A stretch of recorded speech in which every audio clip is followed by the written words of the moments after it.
Hello guys! Good morning, good afternoon all over the world!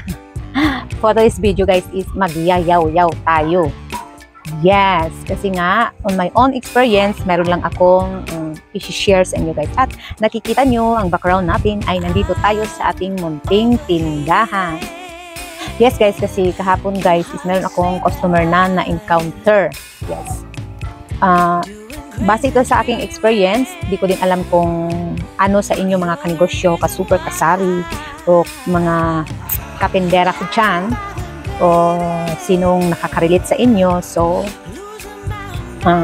parehas tayo. Pero kung wala mang nakaka-relate, so base na lang ito sa aking sariling experience.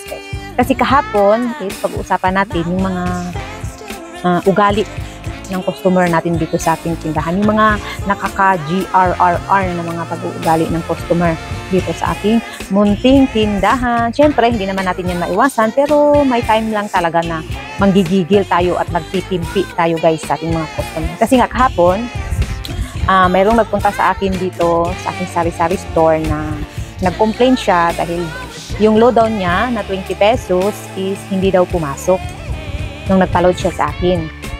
Pero nung yung load na yun na pinaload niya sa akin is nung September 29 guys. So ano na tayo kahapon? October 4.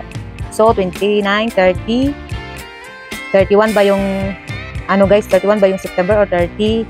O 1, 2, 3, 4. Palagay natin 4 or 5 days nang nakalipas. So nung kahapon, Merkulis, nung Martes, nakita niya ako dito sa kalsada. So wala siyang sinabi sa akin about sa load niya. O kahapon, pumunta siya dito ang aga-aga. Sabi niya sa akin na hindi daw pumasok yung load niya nung October, ay nung 29, nagpa-load siya sa akin. So ang sinabi ko sa kanya, so hala, bakit niyo ho hindi binalikan kaagad? Kasi alam niyo naman ho na hindi pumasok sa inyo yung load. Dapat binalikan niyo agad kasi sa isang araw ho, makarami ho ako ng transaksyon ng load sa isang cellphone, kasama na yung Smart at Globe. Sabi niya, kasi ganito, ganyan. Pumunta daw siya ng Manila, ganito, ganyan. Sabi ko, kung pumunta ho kayo ng Manila, pwede nyo naman hong itawag sa anak mo or sa asawa mo or kamag-anak mo na tabi sa bahay nyo na puntahan dito sa tindahan namin na hindi pumasok yung load. Sabi niya, hindi ko alam yung number nila, hindi ko alam yung. Sabi ko, grabe naman po kayo, hindi nyo alam yung number mismo ng anak nyo at asawa nyo. Mayroon kung wala kang pang-text, wala kang pang-tawag, mayroon namang mga Facebook, posible naman yung mga asawa nyo, yung anak nyo, walang Facebook, diba? Kasi ang gusto ko lang ho, nagalit siya, ako pa ang binaliktad niya,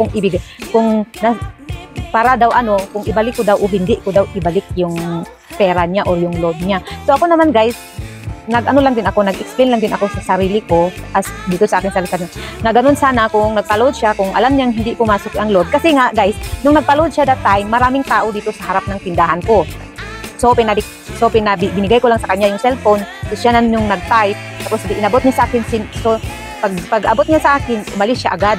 Kasi nga maraming mga bata dito, ang ingay ng mga bata, ganun ng mga bata, pag umaga kasi dito marami talagang bata. So umalis siya agad. So ako naman niload ko. So pag enter ko ng load, basta niload ko siya, hindi ko siguro may mali din ako kasi hindi ko din tiningnan agad. Pero sa busy ko na guys, hindi ko siya natingnan na pagka-send ko, nagtunog siya. So akala ko okay na yon. So nagtunog siya, akala ko okay na yon.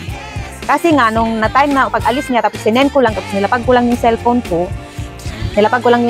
ko at sa kadami ng mga customer kong mga bata, hindi ko na natingnan yung cellphone kasi wala ding nagpa-load noon that time ng umaga na yun.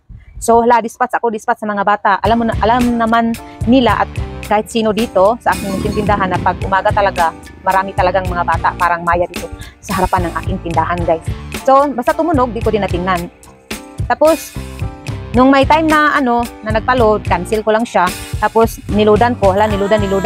Hindi ko naman din na tawag dyan, kung kanya yun na hindi pumasok yung kanya. Pero may mali din ako, pero dapat din siya, sabi niya, alam niya na hindi pumasok yung load niya. So dapat nagtawag din siya sa pamilya niya kung wala siya dito sa lugar namin.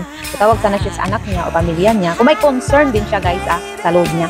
Tawag sana siya na puntahan mo nga ngayon yung load doon tindahan nila ni Maricel, ganun. kasi hindi pumasok, kasi sabi na lang, ganun. Pero hindi niya, ano guys, 4 na kaya ang sabi ko sa kanya, dapat sinabi niyo, yun kasi sa isang araw, marami ko kasing transaksyon ng gaganap. So, 4 o 5 araw na ang nakalipas, so natabon-tabunan na yun siya o nawala ba. Nagalit siya guys. Diba? Nagalit siya.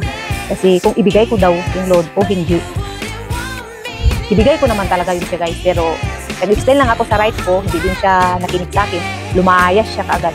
Kaya hindi ko nakuha yung number niya para hanapin ko sana. Tapos isa pa, mayroon pa din customer nga, alam na nga nila about sa bote o deposito ng mga litro, kung ano mang deposito, babasagin na bote guys. Alam nila na nagde-deposit na ako. Pupunta pa rin sa tindahan, walang dalang bote, empty bottle, diba? Wala din dalang pang deposito. So, ganun. Kaya yung iba, hindi ko binibigyan guys kasi dalang-dala na talaga ako sa mga boteng deposito guys. Ilang case ang Coke at Red Horse na ilang bote ang nawala sa akin. 5 case ang naiwan na walang bote. 3 case na litro na walang bote. Yan guys. Tapos yung mga maliliit pa na mga sanmi, ganun. Nawala ang mga bote, ang mga kaha na lang ang meron. So, yung ginawa ko, nagde-deposit na ako sa mga bote. Pero di pa rin sila guys. Di pa rin nagdadala ng bote. Pag pupunta ng tindahan, bayhon-bayhon lang sila. Dala lang nila pera na alam na nila na nagde-deposit na ako. Tapos sabihin, ibalik. Ay, awa naman ng Diyos guys. Hindi talaga ibalik. Abutin pa ng 2-3 araw bago ibalik. So, kung may deposito ka sa kanila, malamig pa ang bote guys. Binalik na sa'yo. Di ba guys? Di naman lahat ng customer, pero kadalasan. Kahit alam nilang may deposito, wala pa rin ganyan na mga pera or empty bottle. Yan ang nakakapanggigil. Pero no choice, wala tayong magawa kasi customers sila hanggat maaari, kaya natin magtimpi tayo guys. At saka yung mga customer na kahit maraming tao dyan sa harapan, tapos nagmabadali si Singit na gusto siya ang unahin.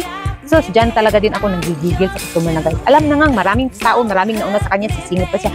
Babili na ganito, ganyan. O, tapos, mayroon pang nauna sa kanya, tapos sobrang madali.